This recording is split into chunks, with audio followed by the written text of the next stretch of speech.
the credit card fees Yeah. presumably is adjusted not because if it's since it's a one-off, but because it is an interest expense.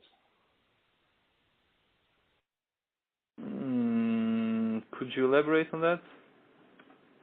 Well, if basically what you do, you provide your customers with a loan because they don't have to pay right away in cash, right?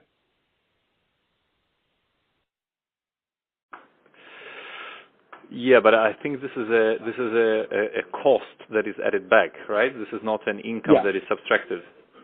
exactly. I'm not sure. I was just when you said, well, if it's a one-off, I said, well, I don't see why that should be a one-off.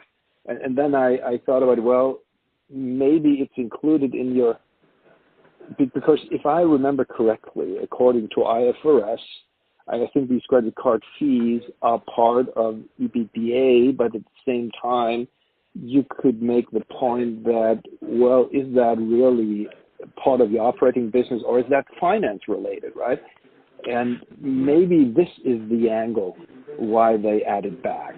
Yes, sorry. That's why I thought it sort of was very very important to discuss this with you.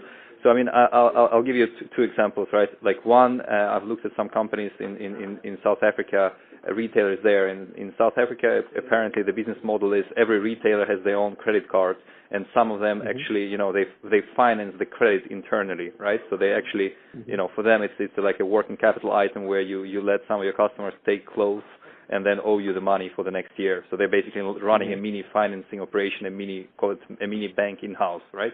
So that's one situation. Another one is your normal Western retailer. It sells stuff, right? And it allows customers to pay with Amex.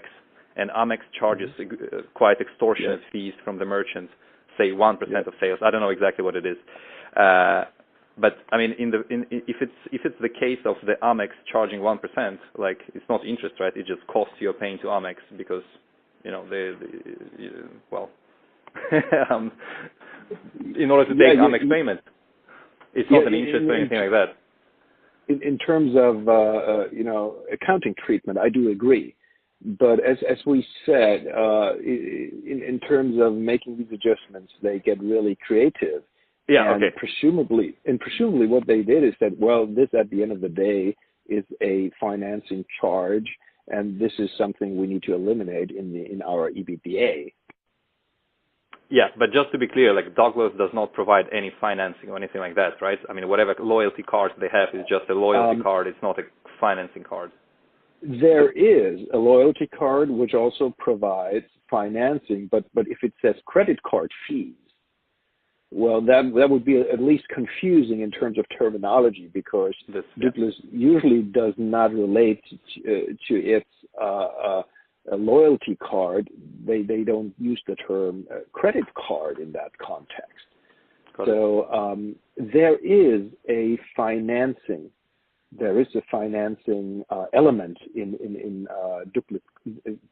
Customers using the Douglas card that they actually do receive, I think, 30 days of credit because you shop and it takes maybe 30 days until it's deducted, or on average maybe 15 days until it's deducted from your bank account, at least for some of its customers.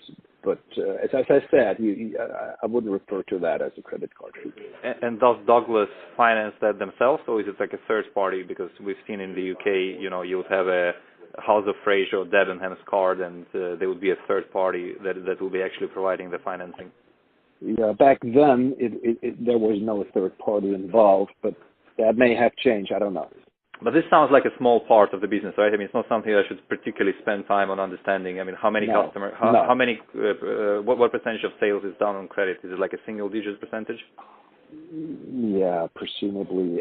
And this is more of an issue in Germany because there the Douglas card was very successful. I think that's less the case in other countries. But I do agree this really will not drive the model. Yeah. Another non-recurring item is PPA, which well, I guess stands for purchase price allocation. I'm a little bit. It's not 100% clear to me why this